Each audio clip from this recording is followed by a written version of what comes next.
Alright, we have returned. Let's start case number 3 now. Supernatural investigations. The Curse of Black Ridge. God, you gotta love how that ends up.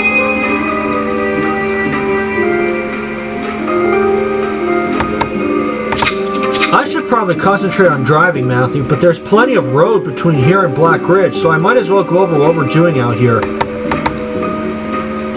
Should you even be behind the wheel, Jake? Are people with only one arm allowed to drive? You're hilarious, Ben. Like I was saying, we're tracking a renegade vampire. Mina Reynolds told us the bloodsucker kidnapped her and extracted her virgin blood in some oddball ritual. Abduction is bad enough, Matthew, but harvesting human blood violates the vampire's agreement to ethically source nourishment. So whatever this wayward vampire is doing, it clearly isn't above board, and on Halloween no less. Our only lead is the vampires headed to some ghost town called Black Ridge. Felix chewed my ear off all morning about Black Ridge, which apparently has quite the checkered past. The town's population was wiped out decades ago by some sort of curse, and has been abandoned and haunted ever since. Who knows why the renegade vampire is headed to some derelict backwater, but we better find out.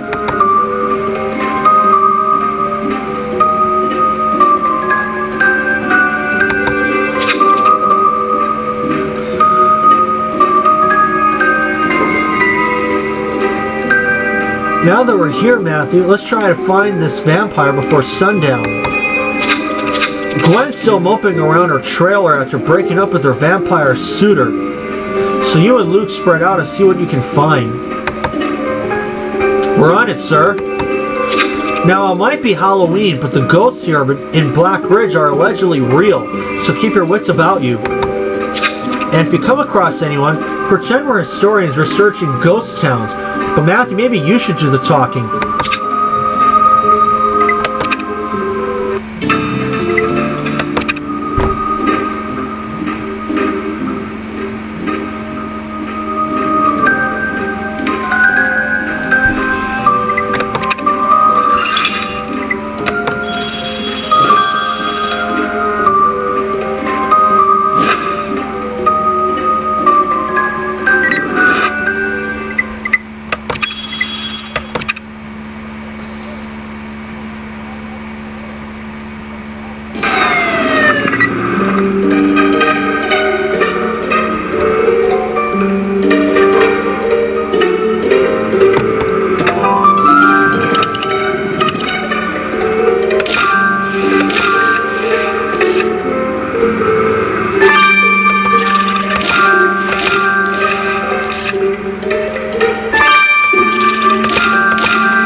Certainly not Mina Reynolds.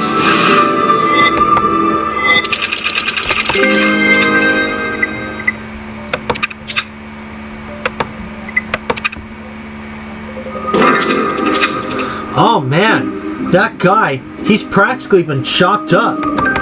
This isn't something a vampire would do, Matthew, which means he was killed by someone else. According to our facial recognition algorithm, the victim's a property developer named Jeremy Cross. Strange place to be building houses, but okay. Anyway, let's have Ben take a look at the body. What else have you found, Matthew? That's an unusual video camera. Those lenses are weird. There's a panel on the side to enter a password. We should probably decrypt that. Awesome idea, Matthew. That broken board could also be a clue. Let's piece that back together. So much for staying on the vampire's trail. We've got another murder to solve.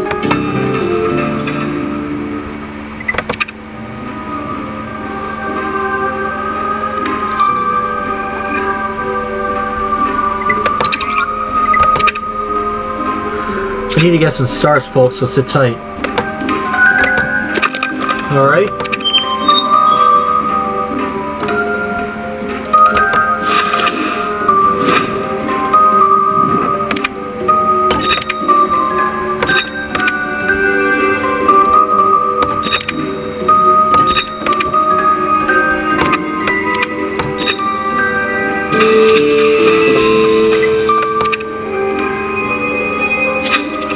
a for sale sign, Matthew.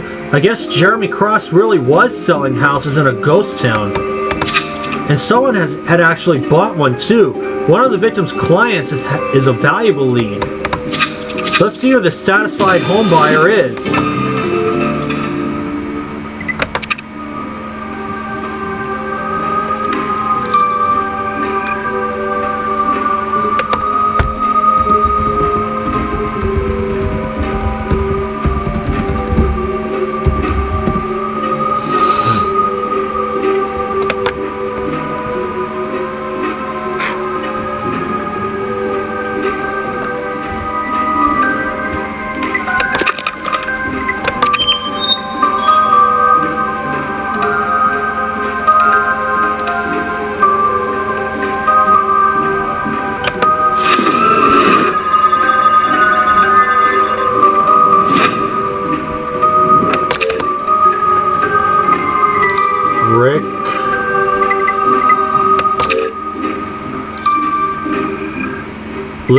Rick Lewis.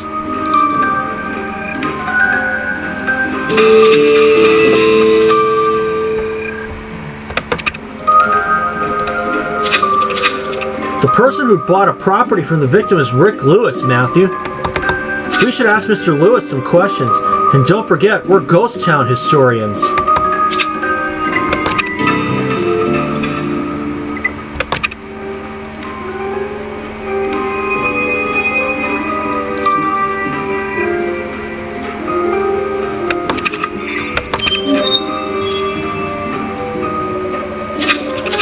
Mr. Lewis, Matthew and I are ghost town historians researching Black Ridge, and as a prospective homeowner, we wanted to ask you some questions.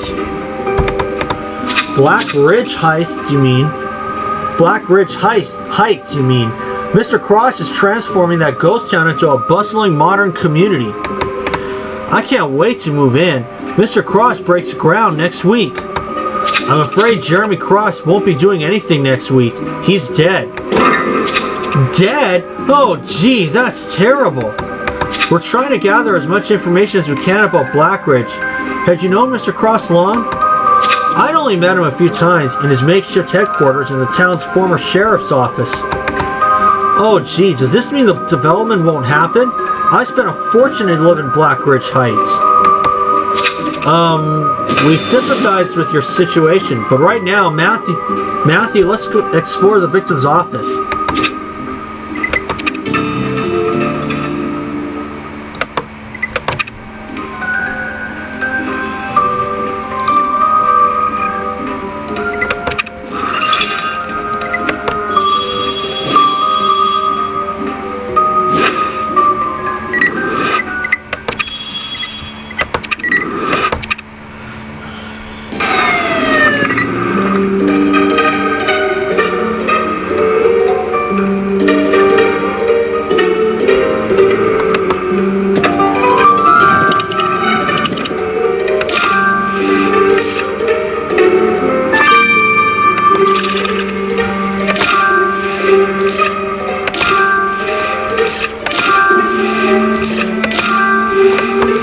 Got it.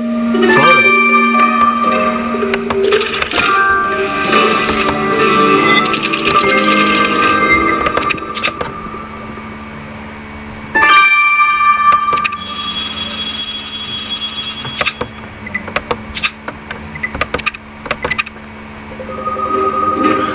This place is awfully run down, Matthew, but imagine this old sheriff's office back in its heyday. Pretty cool. Anyway, Jeremy Cross had converted it into his own office, and here he is, posing with a woman in this photo. Let's run her image through our own database, to track her down. And the chief says you'll learn a lot about a person from the contents of their desk drawers, so let's search through this one.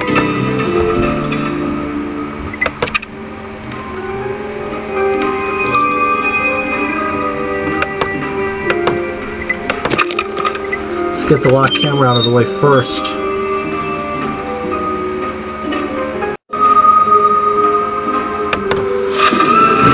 Okay.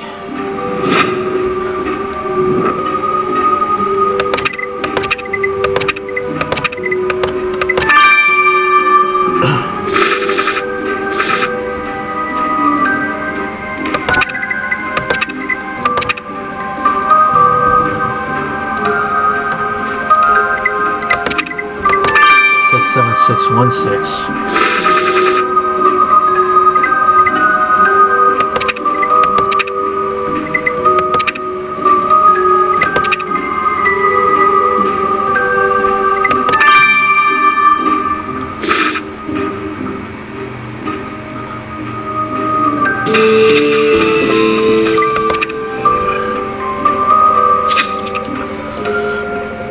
Now we can click on this panel to watch the video clips on this camera, Matthew. Let's take a look at this latest recording.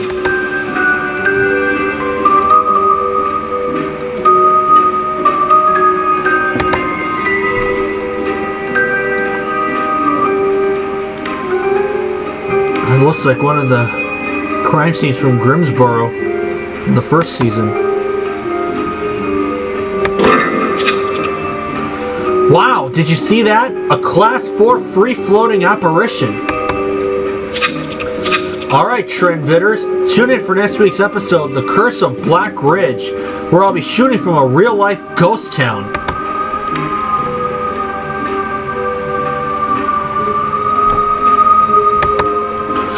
I know that guy, Matthew. That's Ronnie Hawk. He hosts a paranormal Trendvid channel called The Phantom Zone. I watched The Phantom Zone when I was hunting on my own. It made me feel like I wasn't the only hunter out there. Let's go ask Ronnie Hawk some questions, Matthew. I'm sure he'll be happy to speak with a couple of ghost enthusiasts. Either way, it'll be cool to meet him.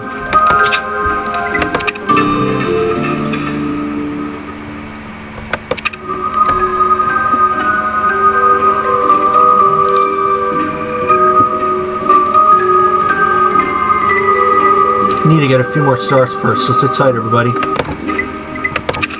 Okay, now I got myself up to 8 stars. I know the case opened a little later than I thought, but that's okay. Hey, you moved my camera. I set that up to capture footage of the Black Ridge ghost. You guys are ruining everything. We're sorry, Ronnie. If we know that that was your camera, we wouldn't have touched it. I'm a huge fan of the Phantom Zone. We're historians, you see, doing research on Black Ridge, and we found a dead body. Another dead body? That's great! What do you mean, another one? For historians, you don't know much about Black Ridge. This place is haunted. It all goes back to 1925 when the population was completely wiped out. Everyone just died, and nobody knows why. It's been deserted ever since, but it's said the townsfolk haunt these dusty lanes, and there have been numerous reports of visitors getting killed. This is fascinating, Ronnie. Did you know this latest victim, Jeremy Cross? Never heard of him, but now that I have my camera back, I'm on the hunt. I bet you he was killed by a ghost, and I'll capture it on film.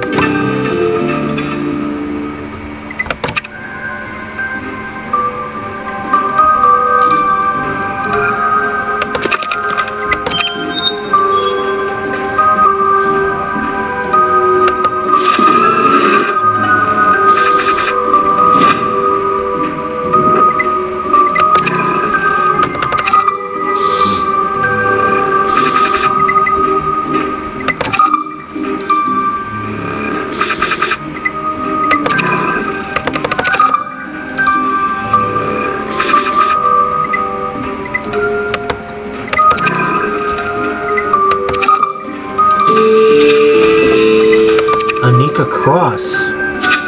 According to our records, the woman in this photo is Anika Cross, the victim's wife. I can't imagine working behind a desk with framed pictures on it, but apparently our victim was that sort of guy. We'll have to speak with Cross's wife, but grieving loved ones don't like talking to strangers. I hope I can handle this, Matthew.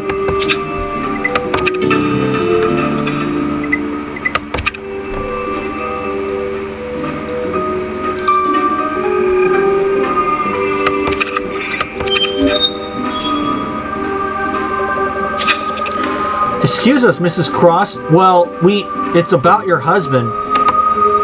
Are you his clients? You should go to his office in Black Ridge, in the old sheriff's... No, Mrs. Cross. We found your husband dead in Black Ridge, and... Dead? Did you say Jeremy is dead? I knew it. I knew that awful town would be the death of him, but Jeremy insisted his project would make a fortune. And now I've got strangers in my house telling me he's dead. I better call the police.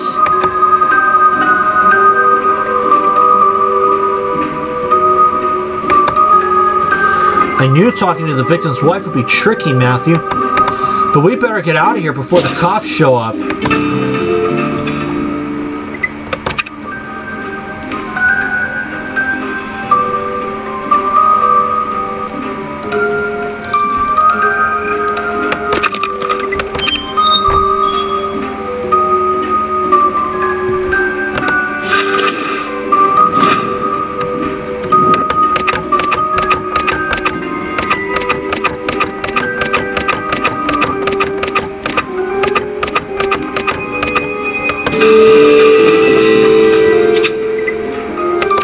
Threat. Oh man, Matthew, there's a creepy message at the bottom of the victim's drawer, written in cut-out letters. The message says, Black Ridge is haunted by the ghosts of decades past, and you are about to join them. The victim was about to become a ghost? This seems to foreshadow the murder, which means it must have been sent by the killer. Let's see what Felix has to say about this message.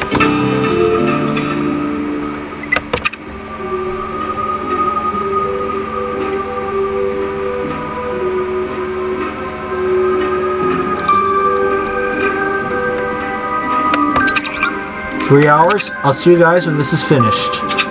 So for now, this is Matthew. I'll see you again soon.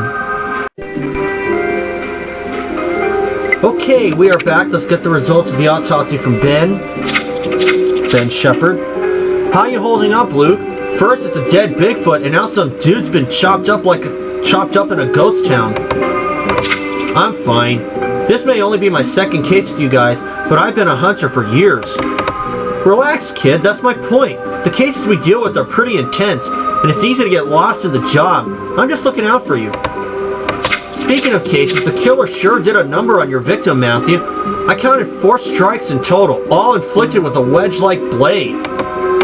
So be on the lookout for an axe. That'll be your murder weapon. Did the killer leave any other stuff behind? No, it doesn't look like the killer touched the body. But I did take a closer look at the wounds, and the angle of the strikes suggests the killer favors their left hand. Well, Matthew, our lethal lefty will have both hands in cuffs before long.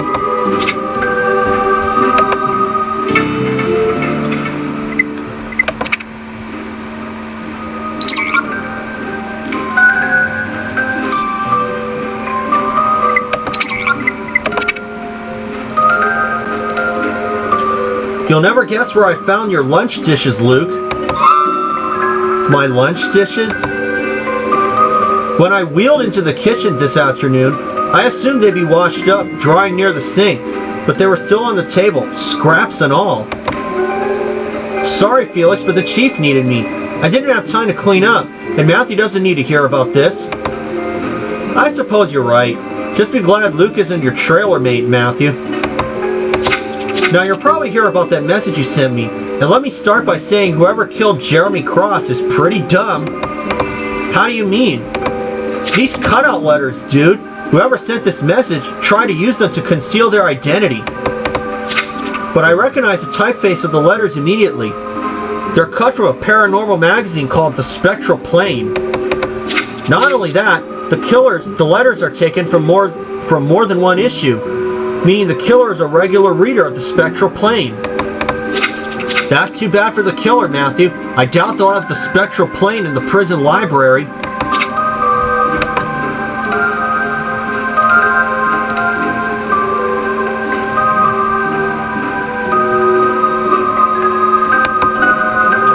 Let me get all of this straight, Matthew, so I know what to tell the chief.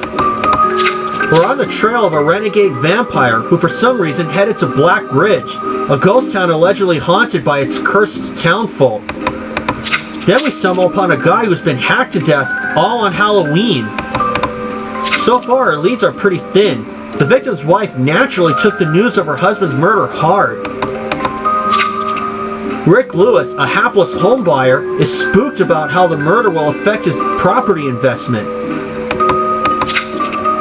While I'm pretty sure paranormal trendsetter Ronnie Hawk just wants to catch a ghost on film. This isn't the first time there's been a murder in Black Ridge. Does that mean... Who are you guys, and what are you doing here? This is a federal crime scene.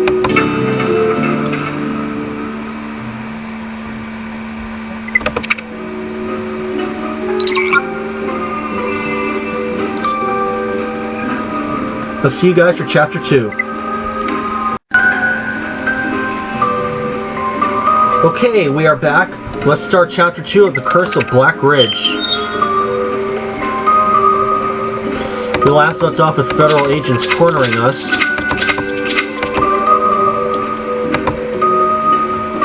We're just... Well, who are you? Agent George Matheson, FBI, and this is a federal crime scene. You two are coming with me.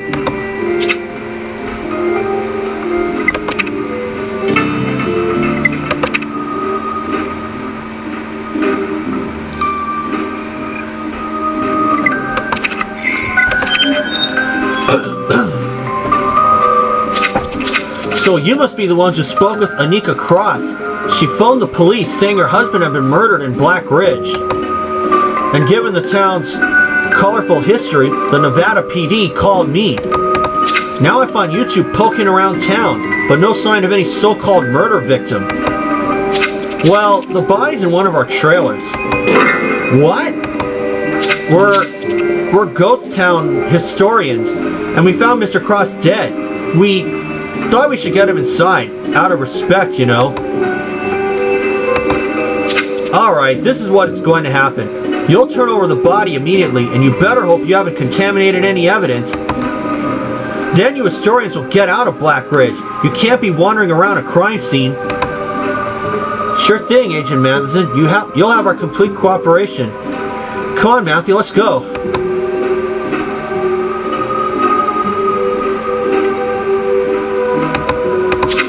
Luke, Matthew, why is there an FBI agent banging on my trailer door?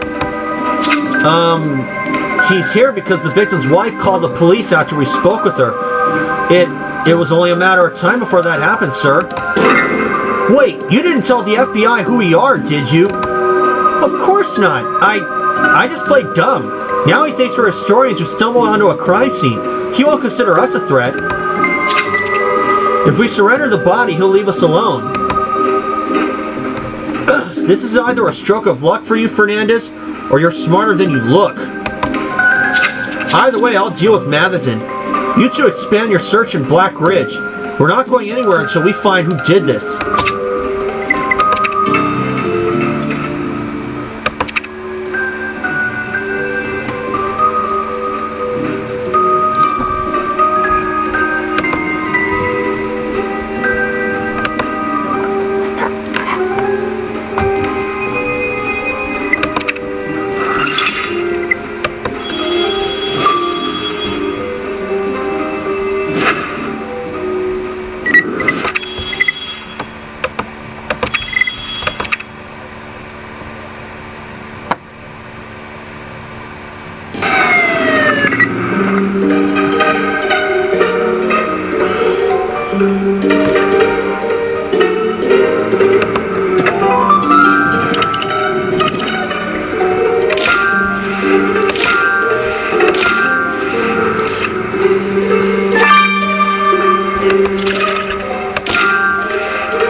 There we go.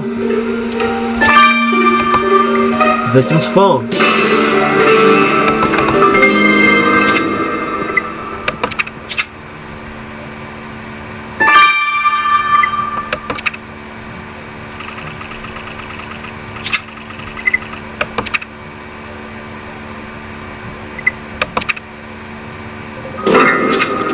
Look at all these skeletons, Matthew. I don't know about any curse, but something bad went down in Black Ridge. Well spotted. You found the victim's phone. If you can decrypt the password, who knows what information we'll find on here. And you think we should search through that crate of bones? Then let's get to it.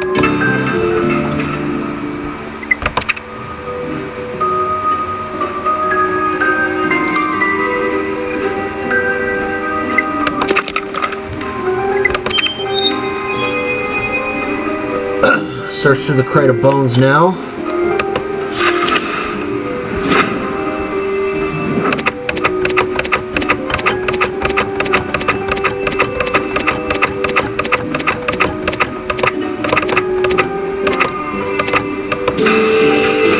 Got it. A bloody medallion. Sifting through that crate of bones paid off, Matthew. There's a bloodstained medallion buried there. Buried here. I don't know whether that raven engraving means anything, but if this blood belongs to the victim, this coin was discarded by the killer. Let's have Priya examine this medallion.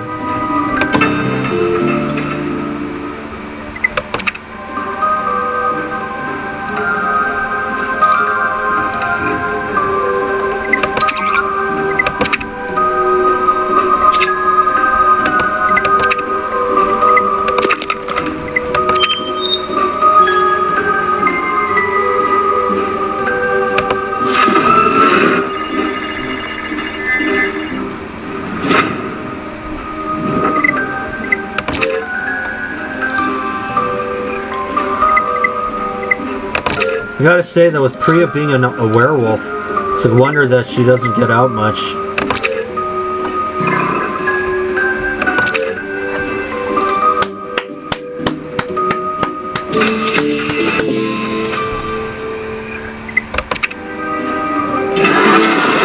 Awesome work unlocking the victim's phone, Matthew.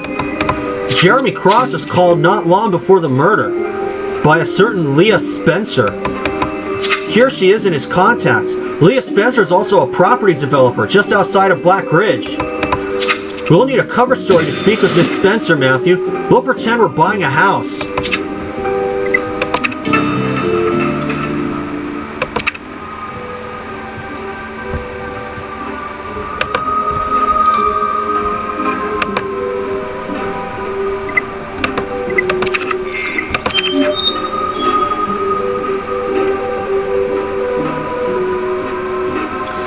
Welcome to Spencer Realty, where your property dreams come true. Can I offer you a gluten-free pastry?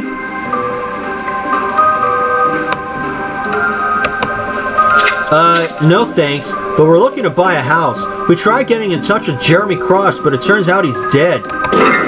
What? Jeremy's dead? But I just spoke to him this afternoon. Wow, that's crazy. I called to congratulate Jeremy on purchasing Black Ridge. He bought that land for a bargain. I've read about that ghost town in the Spectral Plane. It's quite a story. But Jeremy's redevelopment plans were promising. I'm surprised you're so enthusiastic. Weren't you rivals? Sure, we were competitors, but we kept things professional. I was happy for him, to be honest. There'll be bigger and better deals. At least for me, anyway. Speaking of which, I'll prepare a package of properties for you right away. Yeah, great. We'll be in touch. Miss Spencer's explanation seems plausible, Matthew, but as the victim's competitor, she's definitely a suspect. And you're right. Miss Spencer offered to shake using her left hand, which means she must be a lefty, just like the killer. I'll add that to my notes.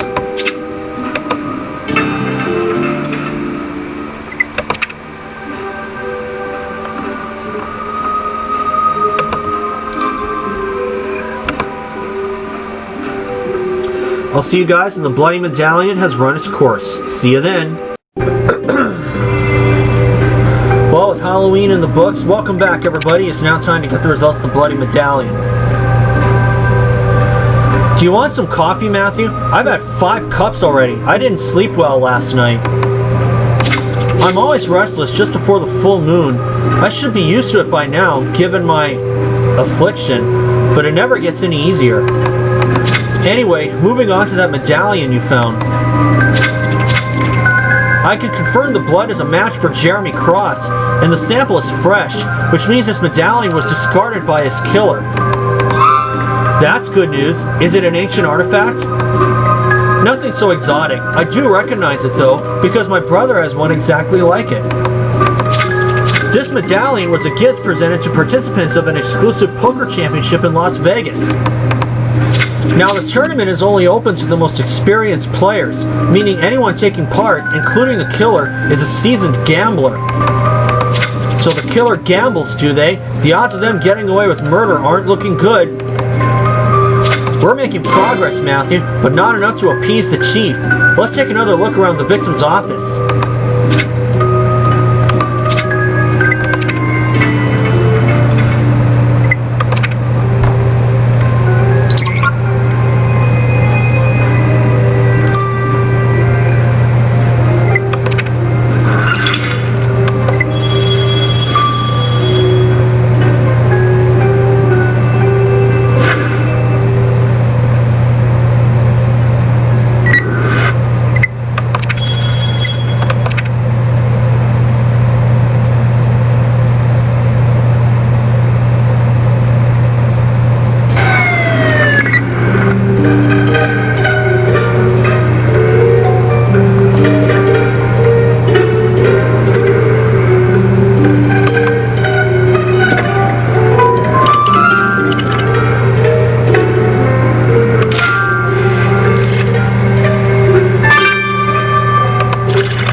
Model house.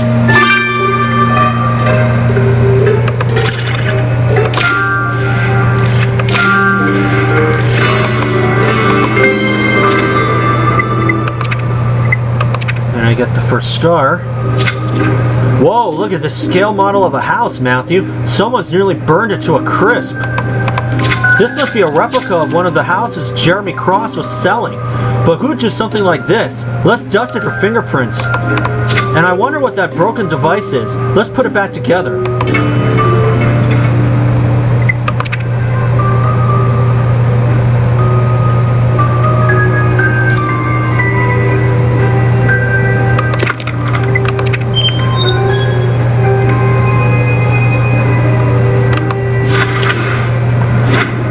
Kind of looks a little bit like a sundial. Or maybe it's a gear.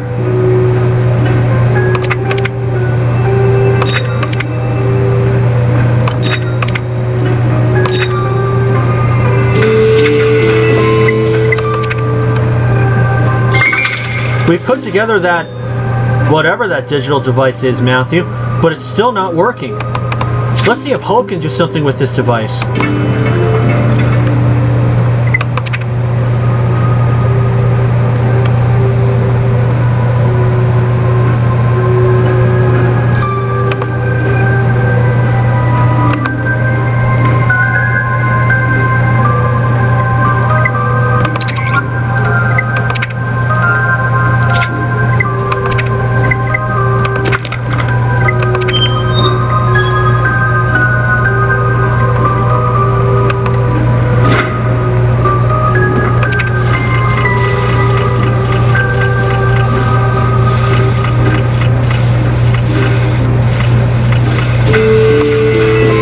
Got it.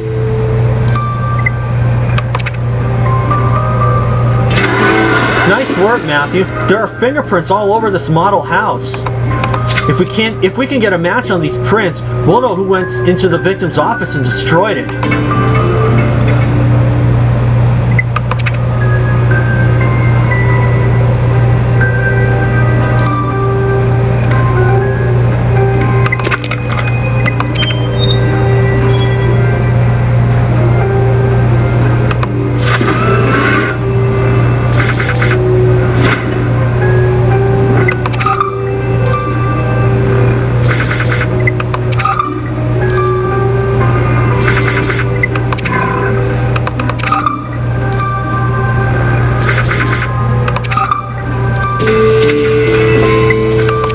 Lewis.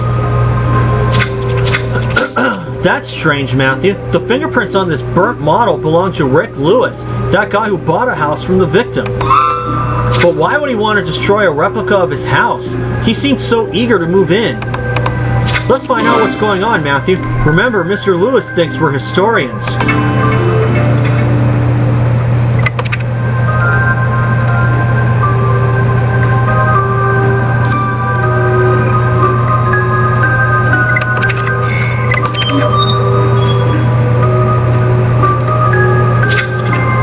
the historians. Would you like me to tell you more about Black Ridge? Well, you could clear something up. We found a burnt model of your house. Weren't you excited about moving in? Terrified, more like it. I should have never bought that property in the first place. Black Ridge Heights was a utopia on paper, a luxury oasis in the Nevada desert, the brochure said. The houses were expensive, but I like to gamble, so I was willing to take a risk on the investment. But then I read an article about Black Ridge and the spectral plane, that the town was haunted. Mr. Cross never said anything about ghosts. You'd think he'd mention something like that. Did you back out of the deal? I tried, but Cross said it was all just an urban legend. I was trapped. I knew I'd signed the contract with my own left hand. Cross said I'd walk away over his dead body. Maybe over his dead body is what you'd planned all along. Well, he's certainly in the running.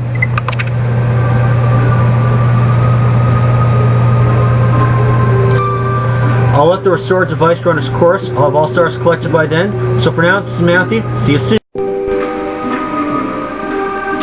Okay, we are back. Let's get the results of the restored device from Hope. I must admit, repairing this device you found presented a significant challenge, Matthew.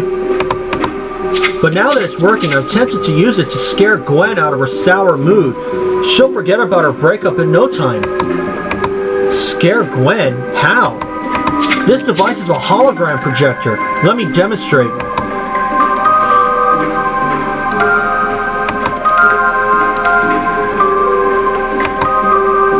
See what I'm saying? Gwen will jump out of her skin. So the device we found in the victim's office generates fake ghost projections. What for? Hang on, you're right, Matthew. That ghost looks exactly like the one we saw in Ronnie Hawk's TrendVid clip. Does that mean the ghosts on the Phantom Zone are fake? And the victim knew about it? Ronnie Hawk owes us an explanation.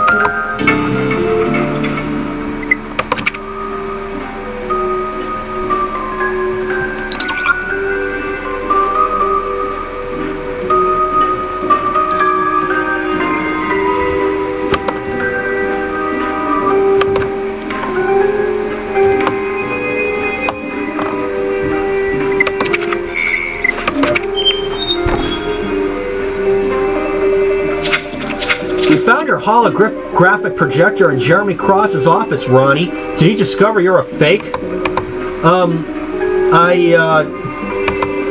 Alright, you got me. Sometimes the ghosts in my video clips aren't entirely real. Sometimes. Look, ghosts are totally a thing. I've captured them on camera dozens of times. But the spooks aren't always cooperative. They taunt me rather than haunt me. I know Black Ridge is the real deal. It's not some superstition, like me being left-handed is bad luck. But I have a reputation to uphold, so I invested the money I won in Vegas on that projector, in case the ghosts didn't know. If I don't record any footage out here, I'm finished. Then I'll never get on the cover of the Spectral Plane. And if Jeremy Cross exposed you, what would that do to your reputation? You think I killed him? No way, man. I may capture ghosts on camera, but I don't turn people into them.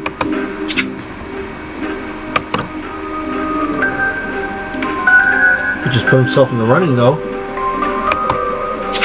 We've got our hands full after that property developer turned up dead in this ghost town, Matthew.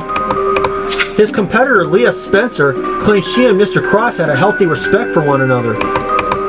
Meanwhile, it turns out paranormal trendvidder Ronnie Hawk was faking the ghosts in his videos, and the victim found out.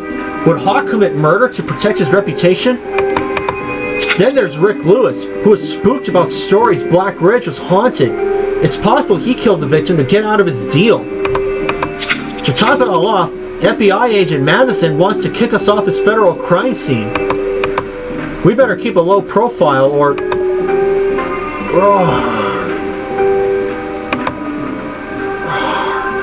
Uh-oh.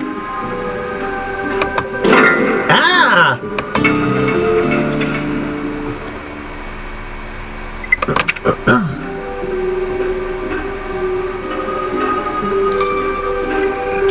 We'll see you guys for Chapter 3. And we've returned. Let's start Chapter 3 of The Curse of Black Ridge. This is what we last left off on.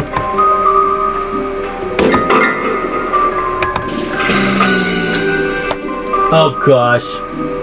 Relax, Matthew. It's only me. Oh, I totally knew that. I wasn't really scared, but you know, this ghost town and all. I'm just getting into the Halloween spirit, but Jake didn't find it funny either. Anyway, I'll leave you to it. Ben's great, Matthew. He really looks out for the team, but sometimes his bonding ideas aren't always amazing. Anyway, let's take another look around that field of ancient skeletons. We know the killer was out there. Maybe there's something we missed.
That's weird, Matthew. What's a trophy with the victim's photos on it doing out here?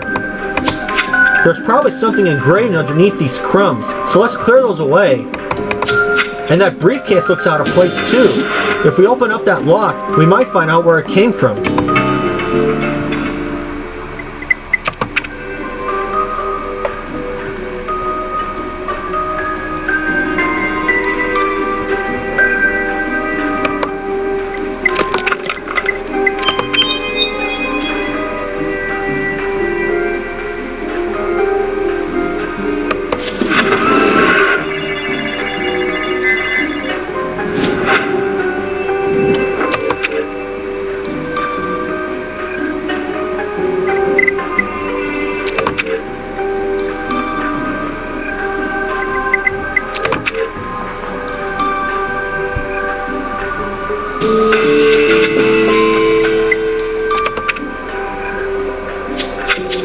This briefcase has FBI files inside, Matthew. These must belong to Agent Madison.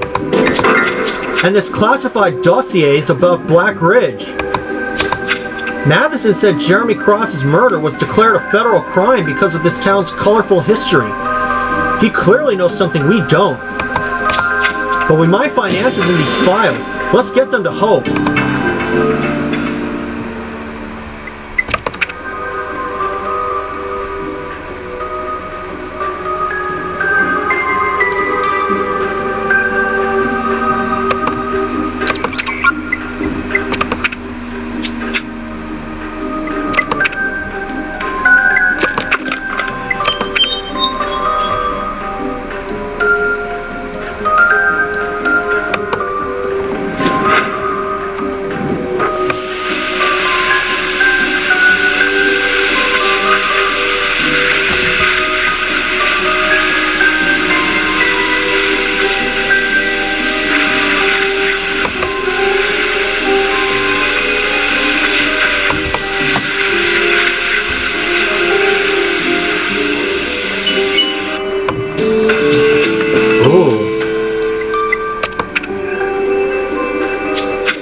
There's something engraved on this award, Matthew, but someone's defaced it.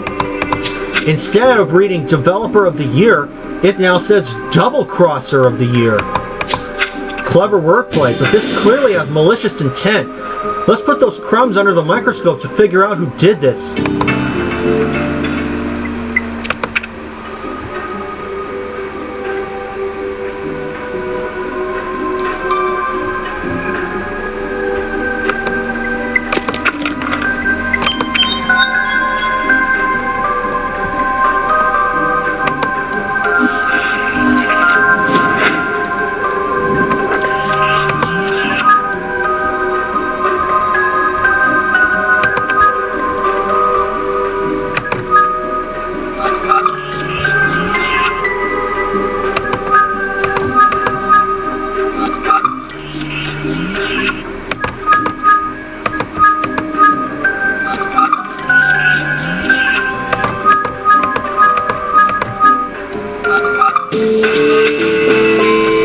Gluten-free crumbs.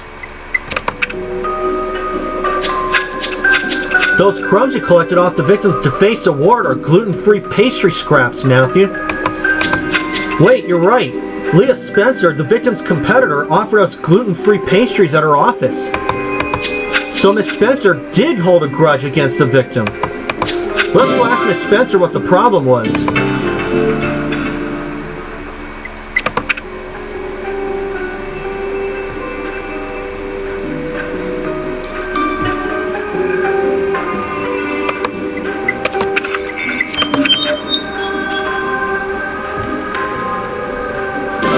Matthew, you're going to love these properties I found for you. We've actually done some research of our own, and we're slightly concerned. Why did you accuse Jeremy Cross of being a double-crosser? How do you know about that? Anyway, I've got nothing to hide. That scoundrel was a double-crosser. We were supposed to purchase Black Ridge together, but Jeremy slashed my tires on the day of the auction so that I couldn't get there. Then he bought the whole thing himself. We can see why you'd be mad. Missing out on a fortune like that could make you do something rash. First you come in here insinuating we were rivals, and now you're suggesting I killed him? My only vice is an occasional gambling trip to Vegas, but I'm not in the habit of murdering people. Now if you're not buying a house, then leave me alone.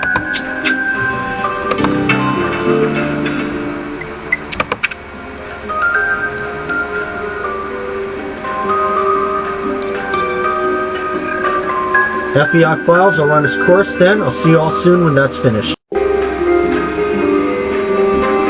And we've returned. Let's get the results of the FBI files right now from home.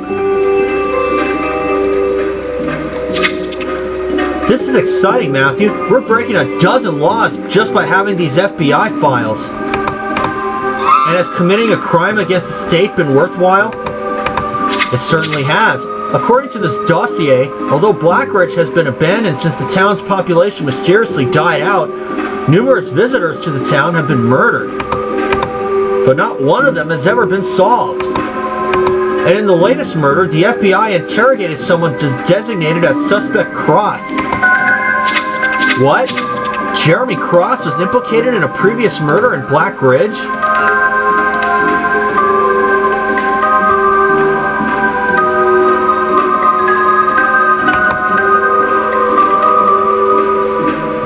Apparently. Unfortunately, the notes are redacted. All I could read was the name. If you want to get more information, Matthew, we'll need to speak with Agent Matheson. Hopefully returning Matheson's case will soften him up.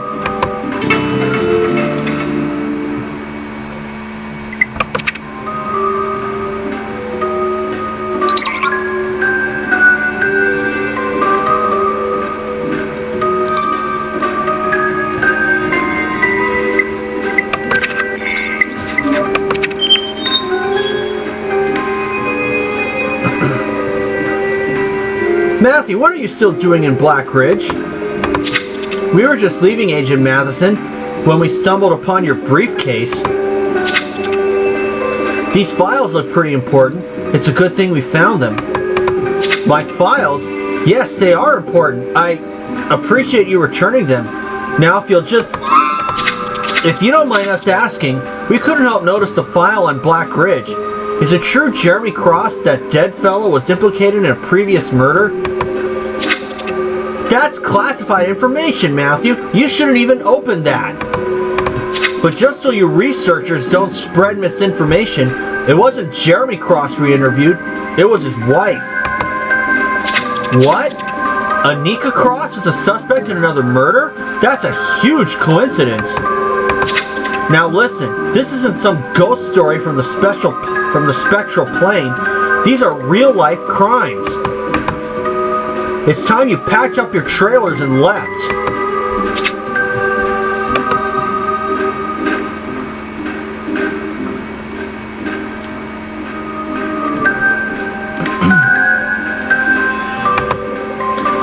That was intense, Matthew. I thought Matheson was onto us, but we pulled it off. And it was worth it. Apparently, the victim's wife was a suspect in one of the previous murders in Black Ridge. Madison wasn't willing to talk about Anika Cross. Good thing we know where to find her.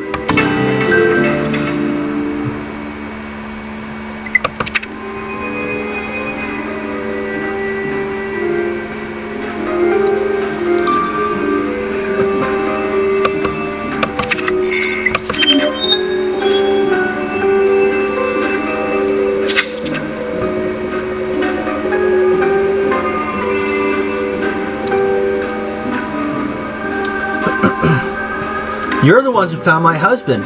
The police are investigating his murder, but they haven't caught anyone yet. We're sorry to bother you again, but there's something we need to know for a research project we're working on.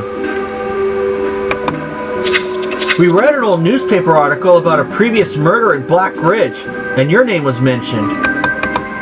Oh dear, that's an ordeal I'd rather forget. 10 years ago, me and some friends were on a gambling trip to Las Vegas when we stupidly decided to spend a week squatting in a ghost town. We'd heard the stories about Black Ridge and wanted to see it for ourselves. When I woke the next morning, one of my friends had been strangled. The police questioned all of us, but the killer was never found. What an awful shock that must have been, and how terrible. First your friend and now your husband. That town is to blame. I swear it on the Bible with my left hand. Black Ridge is cursed.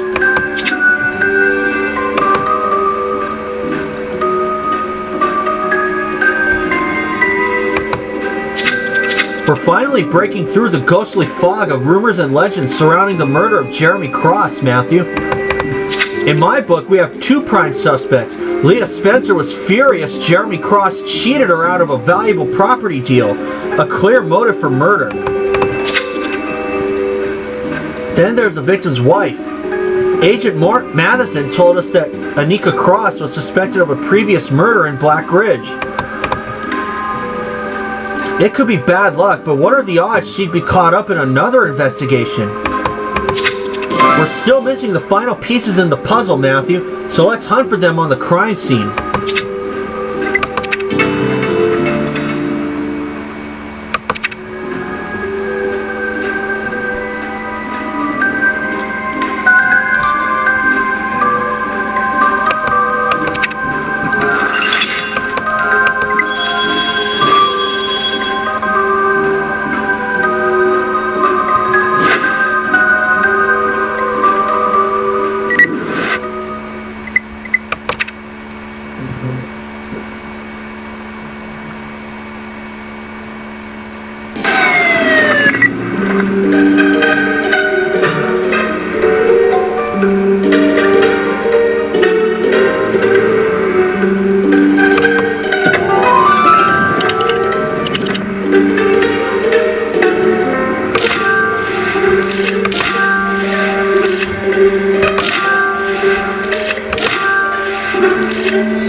Still got the first star anyway.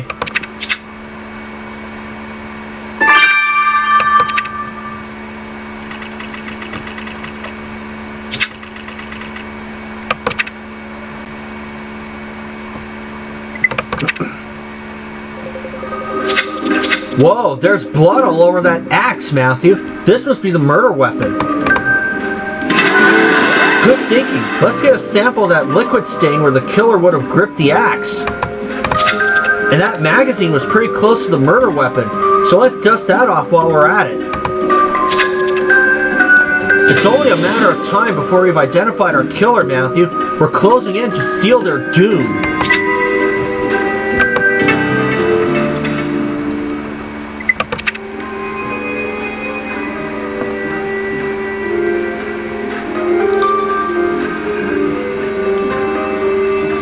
Moment, folks. Okay, I did that. Well, I just got 1 star, but, don't matter. Spectral plane.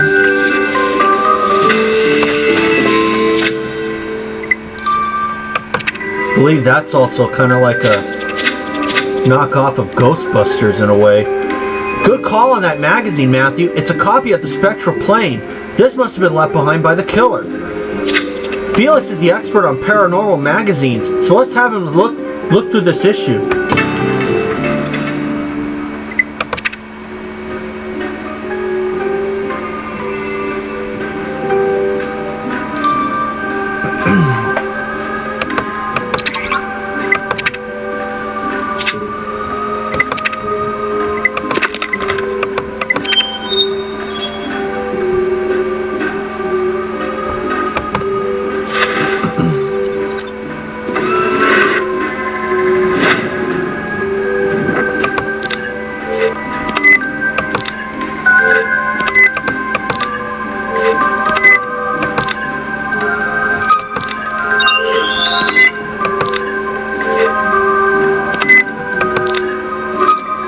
Got it.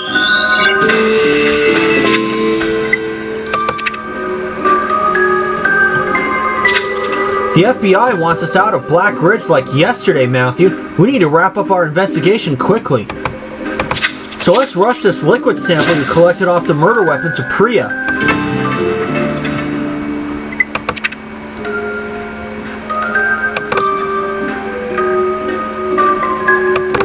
And I'll see you guys again.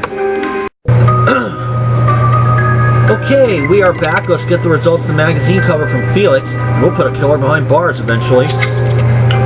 When you sent me that copy of the Spectral Plane, Matthew, I was like, dude, not another painfully obvious analysis. It doesn't take a genius to see the magazine clearly belonged to the killer. There were letters cut out all over the place. But leave it to me to find an important clue. There was a page inside where the bottom half was missing. When I compared this torn copy to the complete original issue in my own collection, you can see the killer ripped out an application form for discount funeral insurance. Why is funeral insurance important?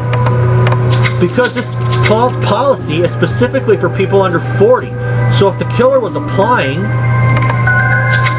then the killer is under 40. Now that is a clue we can work with, Matthew.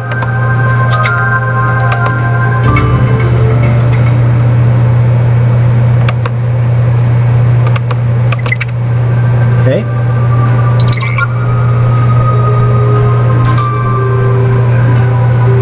Now the liquid. Despite the burdens of lycanthropy, being a werewolf does have its advantages, Matthew. Ever since I was first attacked, I no longer need to wear glasses. That's interesting, Priya. But what does it have to do with that liquid Matthew collected off the murder weapon? The sample contains isopropyl alcohol, which is a major giveaway about the killer. Isopropyl alcohol is the main ingredient in optical lens cleaner.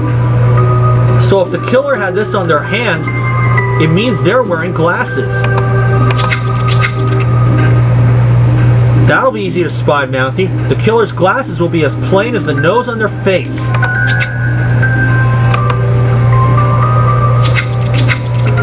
Alright, Matthew. Jeremy Cross's killer has kept us in the dark long enough. It's time to bring them out of the shadows.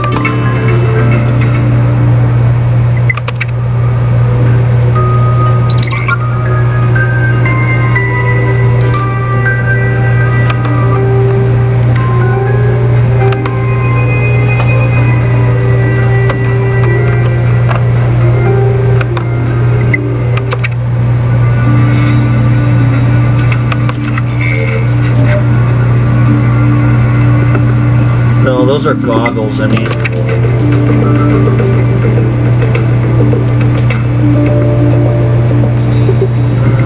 Wait, let me see the other ones first. It's definitely not Anika Cross. It isn't George Matheson. It's not Leah Spencer. I was right. I took my time, and I got it. It's Rick Lewis.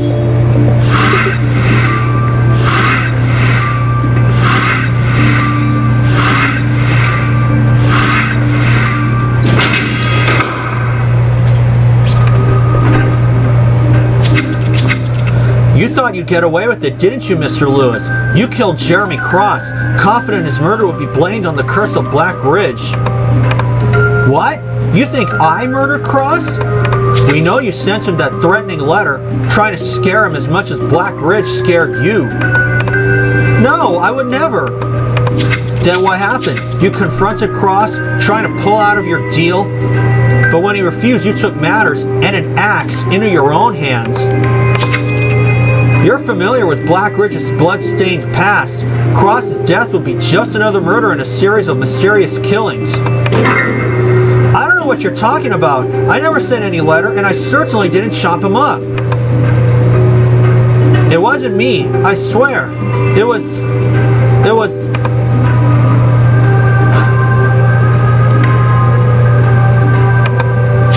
It was I, Nathaniel Mason, who killed that stubborn man.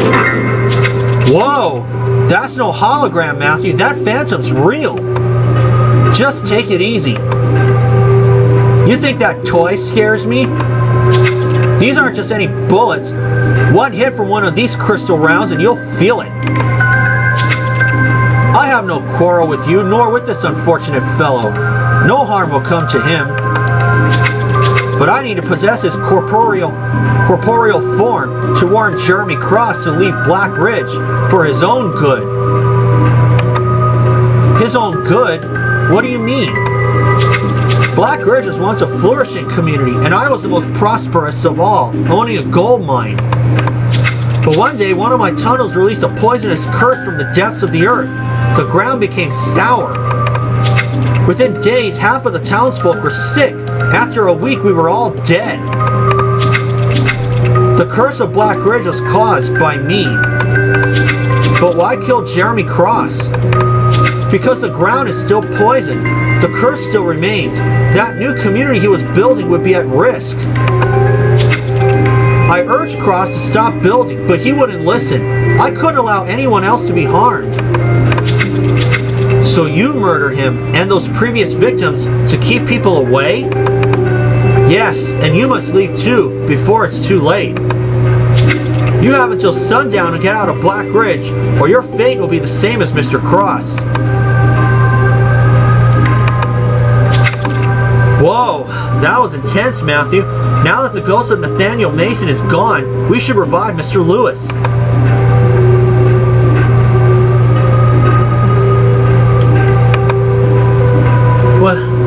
What happened? Did I pass out? The last thing I remember, you were accusing me of murder. Well, it turns out you're not responsible for Jeremy Cross's death. You're darn tootin' I'm not. I haven't done anything wrong.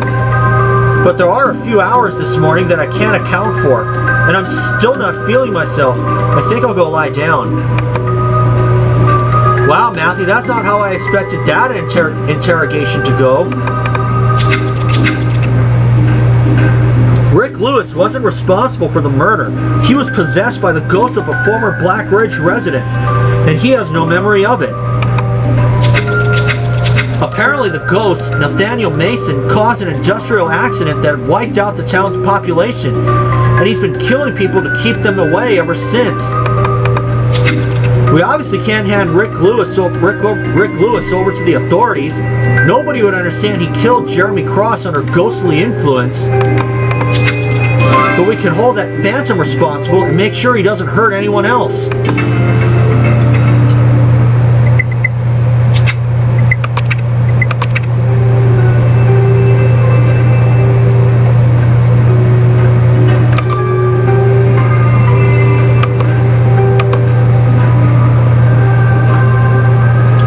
And I'll see you guys for A Taste of Blood 3-5. Okay, let's start A Taste of Blood 3-5. Yo, Matthew, so the legends about Black Ridge were true? This place really is haunted? Looks like it. Rick Lewis wasn't responsible for the murder of Jeremy Cross after all. He was possessed by the ghost. Nathaniel Mason says his gold mine accidentally poisoned the soil, rapidly killing Black Ridge's population. And since it's not safe to live here, he's hell-bent on keeping people away. whether that means haunting visitors or killing property developers. Sounds like a harsh dude. The only way he'll stop killing and finding peace is if that ground is decontaminated. But we don't know what's wrong with the soil. We'll need to get a sample from the town. Sounds like a plan. But don't forget, the vampire who kidnapped Mina Reynolds is still out there. And we know they were headed for Black Ridge. I think I'm ready to help track them, Matthew. Atta girl, Gwen. Haven't seen you since you got all down in the dumps over that fella of yours. Don't even talk about Pierce. I can't believe he lied to me about being a vampire. I never would have chased him if I'd known. I'm totally over that guy. I don't even miss his dreamy eyes or his chiseled abs. If anything, I want to punch him in the face. He and the rest of those bloodsuckers. That's the spirit, I think. Now, whatever that vampire was doing in Black Ridge, it was probably indoors. You can start searching in the old sheriff's office. Great, and I'll meet you in the main street when you're ready to get that soil sample, Matthew.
Got it.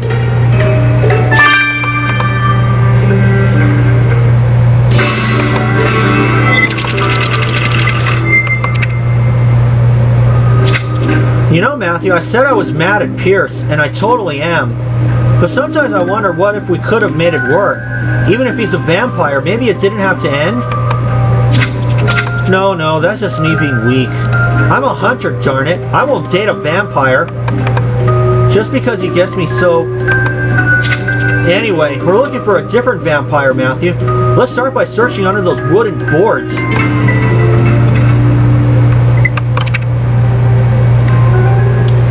By the way, in case you're wondering, yes, I did cut my hair today.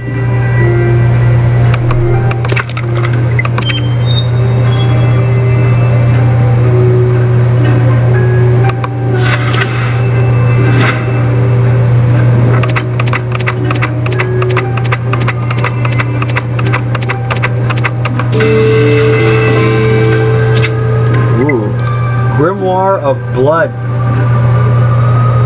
the Book of Legends. Check out this book you found under these planks, Matthew. That's got to be 1,000 years old. Even if the title is ancient, Grimoire of Blood, a Book of Legends. Blood? That definitely sounds vampire-y. Could this have anything to do with the vampire we're chasing? Let's have Felix examine it.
Matthew, let's quickly grab a sample of the soil. The sooner we know what contaminated the ground, the better.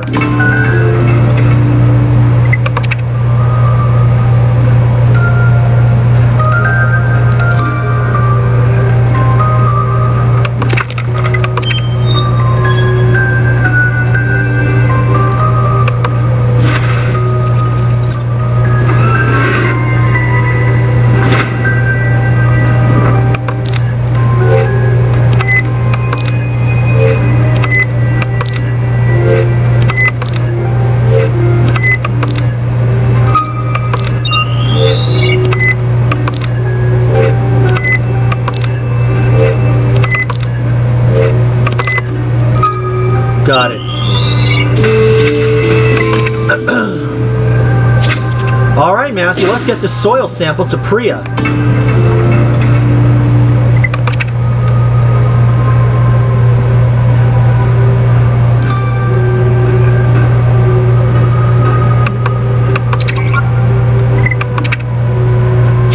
I'll see you guys when both of those are done. So for now, this is Matthew. I'll see y'all soon. Okay, we are back. Let's get the results of the soil sample from Priya. I've been off for a while because I had a midterm today. It's scary enough that ghosts are actually real, Matthew, but it's even worse they can make someone commit murder. Nevertheless, that ghost was right. The soil in Black Ridge is contaminated. The level of lead is above acceptable parameters. Nathaniel Mason's gold mine must have breached a natural vein of lead and poisoned the soil.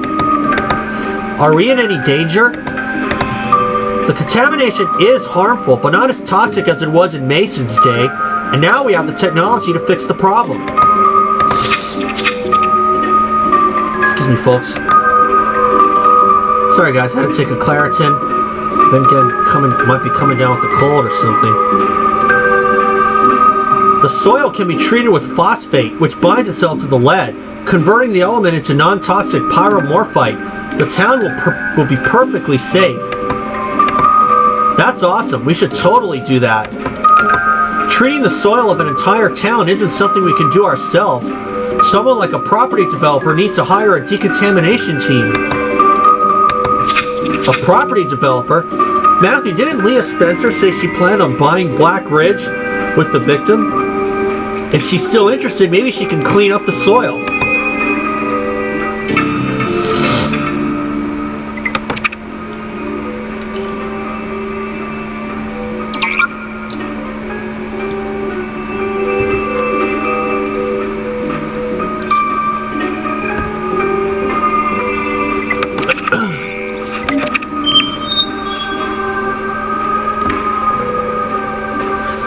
If you're not interested in buying a house, Matthew, why are you bothering me? We have some information for you, in case you're still interested in purchasing Black Ridge now that Jeremy Cross is dead. What kind of information? The soil in the town is contaminated. You need to cleanse the ground of lead poisoning before starting construction. But given the issues with the ground, you'll probably snap up the property for a bargain price. You're probably right. It'll be a hassle cleaning the area, but it'll be worth it. I appreciate the tip, Matthew. Let me buy you dinner.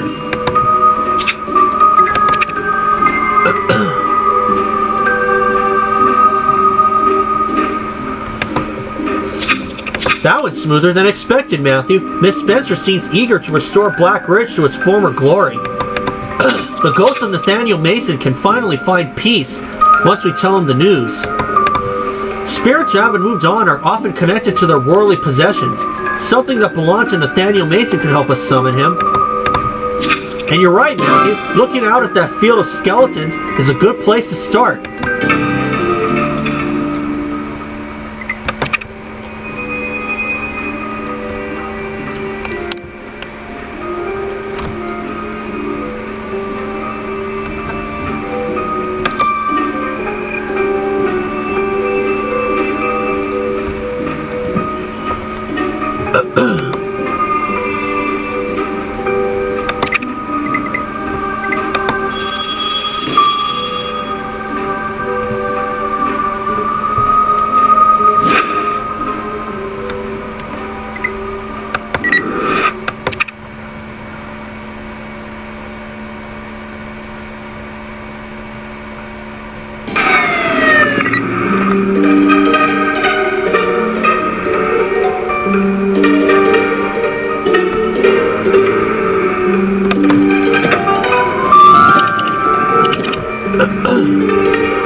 could these leather pieces be from the hat Nathaniel Mason's ghost was wearing?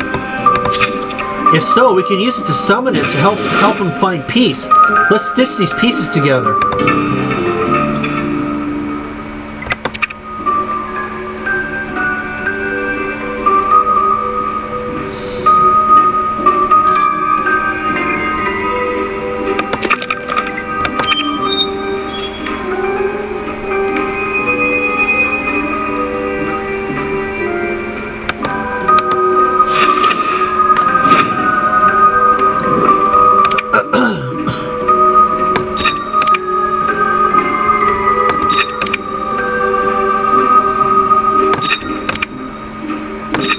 Got it.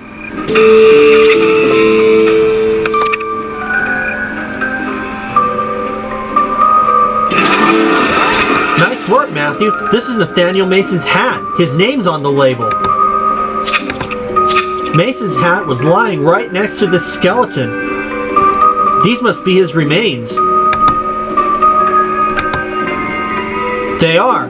But what are you doing with them when you should be leaving this cursed town?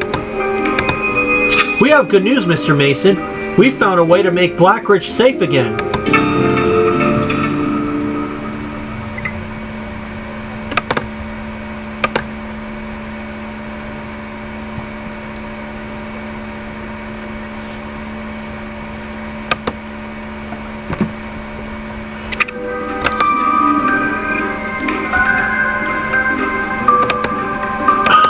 Let's put his soul to rest.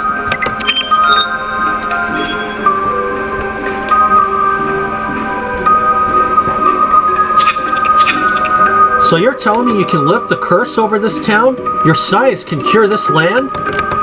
Exactly. The ground will be cleansed. You don't need to haunt Blackridge or kill any more people. You mean I'm free from the shackles that have burdened me for 100 years? Yes, you can now be at peace. Thank you, Matthew. You have no idea what this means to me. Take what worldly possessions of mine you find. You have my eternal gratitude.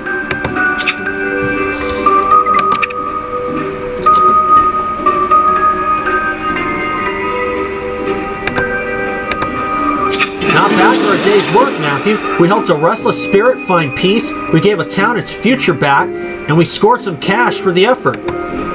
My first run-in with a ghost didn't end so positively, but that's a story for another time.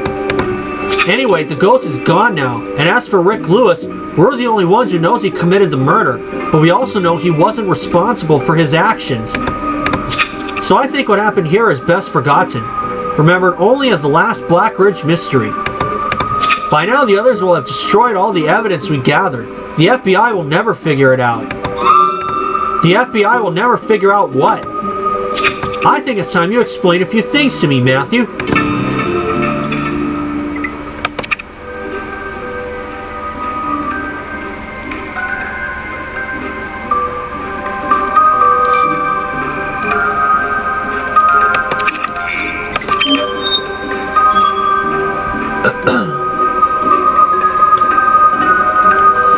Matthew, what do you and this little scamp you're running around with mean? The FBI will never figure this out. What have you been up to? Nothing, Agent Matheson. You must have misheard. We were just saying that you definitely will figure out what's going on in Blackridge. I wasn't born yesterday. I know what I heard.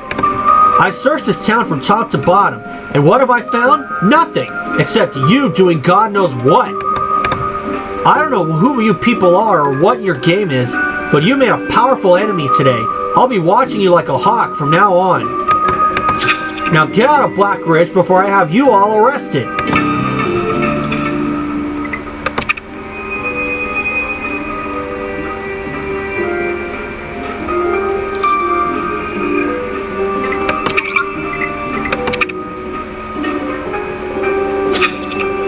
Matthew, Gwen, you guys must adore me, because you brought me a real treasure. The Grimoire of Blood is the vampire text, okay? It's like their Bible or whatever, except it's been lost for centuries. I imagine it's super fascinating, but does it have anything to do with that bloodsucker we're after? We need to find out what they're up to. I've got that covered, dudes.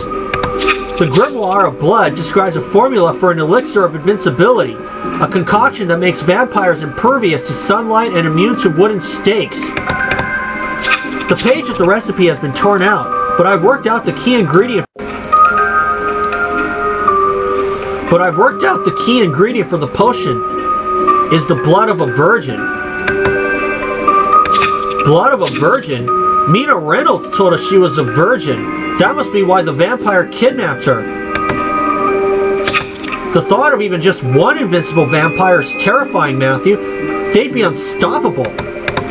But this raises a ton of questions, which Dr. Aculus, the vampire's leader, needs to answer.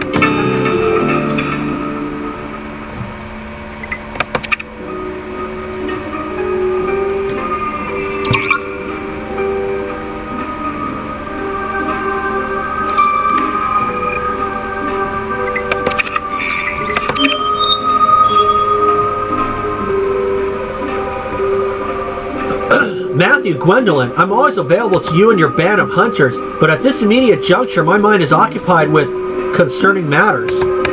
I fear an evil darkness is stirring. Oh, it's definitely stirring, and it's got vampire written all over it. What do you know about a plot to make the elixir of invincibility? Elixir of invincibility? That's merely a legend, allegedly written in an ancient book, but in all my 500 years I've never laid eyes on it. Well, one of your bloodsuckers has, and they're making the elixir. That's why they kidnapped Mina Reynolds and stole her virgin blood.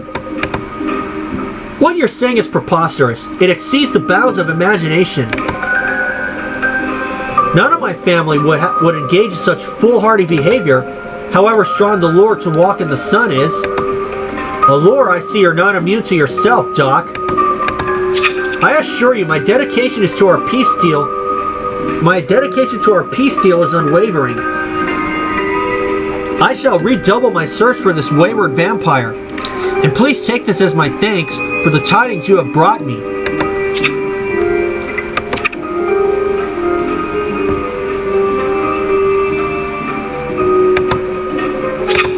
Matthew, I hear that you put that 100-year-old ghost to rest and unraveled the mystery of the Black Ridge Curse. Definitely a Halloween to remember. Yes, once the soil here has been cleansed, this ghost town will be a thriving community once again. But we've made an FBI agent pretty mad. We better clear out of here soon. The chief won't be happy about that. An FBI agent on our tail could be dangerous down the line. Speaking of dangerous, we discovered the renegade vampire's plans. They're concocting an elixir of invincibility, which makes them immune to sunlight and wooden stakes. Invincible vampires? Oh my god! Exactly, and they might have already made the stuff. They took the recipe out of the Grimoire of Blood. Actually, the vampire won't have succeeded yet, Matthew. I dug a little deeper into the book, and I figured out another ingredient needed for the elixir. To complete the concoction, the vampire needs the petals of the Dawn of Night flower, otherwise known as Lumenis Nocturnus. The flower only blooms once a year in Northern California, a few days from now. Which means that vampire hasn't completed the elixir yet, and we know exactly where they're headed. We still have time to stop them. It's nightfall on Black Ridge, and I'm ready to get out of this ghost town. Everyone in their trailers, we're heading to California.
Okay.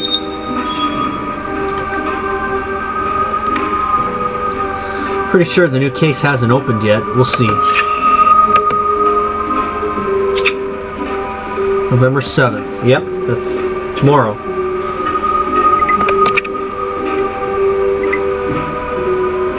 So,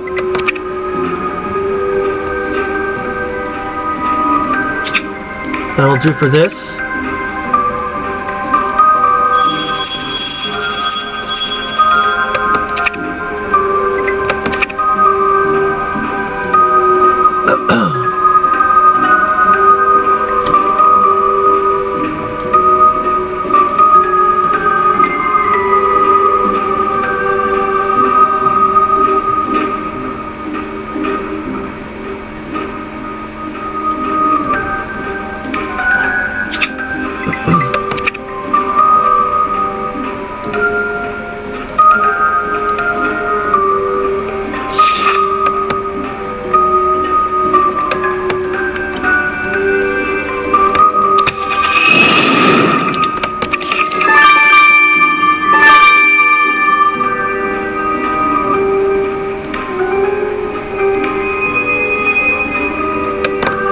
Okay, there we go.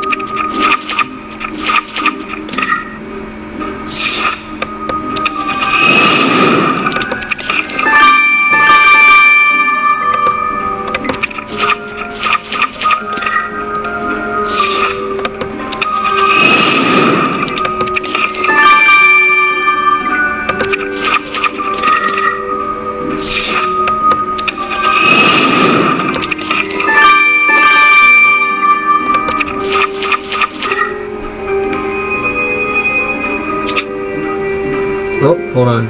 Something I had downloaded open from my email.